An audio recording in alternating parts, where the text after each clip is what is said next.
కాంగ్రెస్ కర్కశ పాలనలో బస్తీ దవాఖానాలు కేవలం ఉత్సవ విగ్రహాలుగా మిగిలిపోయాయి. కొన్ని దవాఖానాలు కమ్యూనిటీ హాల్లోనే నిర్వహిస్తుండగా ఇంకొన్ని ప్రైవేటు బిల్డింగ్లో కొనసాగుతున్నాయి. సరైన సిబ్బంది లేకపోవడంతో రోగులు అటువైపు కన్నెత్తి కూడా చూడడం లేదు. రోగులు కూడా అంతంత మాత్రంగానే వచ్చి నామమాత్రం సేవలు పొందుతున్నారు. వారంలో ఒకరోజు మాత్రమే వైద్య పరీక్షలు నిర్వహిస్తున్నారు. బస్తీ దవాఖానాల్లో వైద్య పరీక్షలు చేసేందుకు సదుపాయాలు లేకపోవడంతో ప్రజలు ప్రైవేటు ఆసుపత్రుల్లోకి వెళ్లి పరీక్షలు చేయించుకోవాల్సిన పరిస్థితి ఏర్పడింది. 6.5 దశాబ్దాల్లో ఆరోగ్య రంగంలో సాధ్యం కాని ఎన్నో రికార్డుల్ని 10 ఏళ్ల కేసీఆర్ ప్రభుత్వం సాధించింది. ఉమ్మడి పాలనలో కనీస వైద్యం అందక అనేక ఇబ్బందులు ఎదుర్కొన్న తెలంగాణ ప్రాంతం కేసీఆర్ పాలనలో ఆరోగ్య తెలంగాణ దిశగా వేగంగా అడుగులు వేసింది. సరికొత్త చరిత్రను సృష్టించింది. ప్రాథమిక స్థాయి నుంచి సూపర్ స్పెషాలిటీ వరకు వైద్య సదుపాయాలు కల్పించింది. గ్రేటర్ హైదరాబాద్ నగరం నలువైపులా 4 సూపర్ స్పెషాలిటీ హాస్పిటళ్లు నిర్మించింది. జిల్లాకు ఒక మెడికల్ కాలేజీ ఏర్పాటు కలను సాకారం చేసింది. ప్రజలందరికీ సామూహిక పరీక్షలు, అరచేతిలో ఆరోగ్య వివరాలు పొందుపరిచే హెల్త్ ప్రొఫైల్ వంటి ఎన్నో అద్భుతమైన కార్యక్రమాల్ని చేపట్టింది. ఏం చేస్తోంది? ప్రభుత్వ వైద్య రంగాన్ని విచ్ఛిన్నం చేస్తోంది. ప్రజా వైద్యాన్ని పడకెక్కించింది. రోగమొస్తే పెద్ద ఆసుపత్రులకు వెళ్లలేని పేదల కోసం కేసీఆర్ సర్కారు ప్రారంభించిన బస్తీ దవాఖానాలను సుస్థి చేసింది. గ్రేటర్ సిటీలోని అన్ని బస్తీ దవాఖానాల్లో ఇప్పుడు సమస్యలు రాజ్యమేలుతున్నాయి. ఆసుపత్రుల్లోనూ వైద్యుల జాడలేదు. ఒకరిద్దరు నర్సులతోనే నిర్వహిస్తున్నారు. కనీసం మందులు సైతం అందుబాటులో లేవు. కేసీఆర్ హయాంలో 135 రకాల ఆరోగ్య పరీక్షలు బస్తీ దవాఖానాల్లో నిర్వహిస్తే ఒక్కో కేంద్రంలో 145 రకాల మందుల్ని అందుబాటులో ఉంచింది.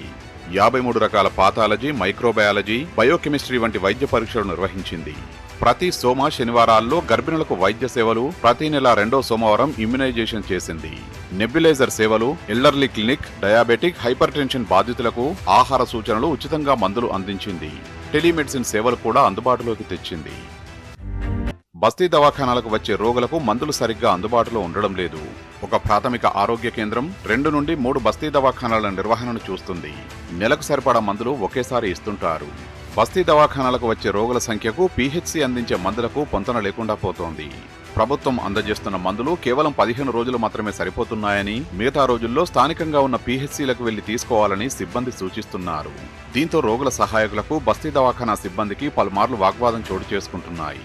రోగులకు సరిపడా మందులు లేనప్పుడు బస్తీ దవాఖానాలు ఎందుకు నిర్వహిస్తున్నారని ఘర్షణలకు దిగుతున్న ఘటనలు అనేకమున్నాయి. బస్తీ దవాఖానాలు మరియు యూపీహెచ్సీలు మరియు సిహెచ్సీలు, పిహెచ్సీలో ఇప్పటికే వైద్యం కూడా నిర్లక్ష్యంగా ఉందని కూడా వైద్యం చేసుకోవడానికి వస్తున్న ప్రజలు ఉంటారో వారందరూ కూడా చెప్తున్నారు. ఒక దగ్గర ఏమో వైద్యుల కొరత ఉంటుంది, మరొక దగ్గర ఏమో మందుల కొరత ఉంటుంది, ఒక దగ్గర ఏమో ల్యాబొరేటరీ కొరత ఉంటుంది, మరొక దగ్గర కూడా జీతాల కొరత ఉంటుంది. ఇప్పటికే ప్రజలందరూ కూడా ఆరోగ్య సేవలు మెరుగ్గా ఉండాలని కోరుకుంటున్నారు. గత ప్రభుత్వం బీఆర్ఎస్లో ఎక్కడ కూడా ఎవరికి ఏ హానికి జరగకుండా ప్రతి ఒక్కరు కూడా వైద్య సేవలు సకాలంలో అందాలి, ఎవరికి కూడా ఇబ్బందులు జరగకుండాదని ముఖ్యమంత్రి కేసీఆర్ చేపట్టారో అది ఇప్పుడు రేవంత్ రెడ్డి ప్రభుత్వంలో కూడా పూర్తిగా ఆగమైందని కూడా చెప్పుకోవచ్చు. బస్తీ దవాఖానాలో మాత్రం ఇప్పటి కూడా సేవలు కూడా తప్పని తిప్పలుగా మారాయి. వైద్యం కోసం జనాలు రావడం, సీజనల్ వ్యాధులు రావడంతో స్టాఫ్ లేక కొరత, మందుల కొరత ఉన్నది కాబట్టి ఇప్పటికే ప్రజలు కూడా తీవ్రంగా ఇబ్బంది పడుతున్నారు. టెస్టులకు కూడా కొంచెం ఇబ్బందిగానే ఉందని కూడా ఇప్పటికే ప్రధానంగా తెలుస్తుంది. వీడియో జర్నలిస్ట్ సైదులతో అరవింద్, టీ న్యూస్, హైదరాబాద్.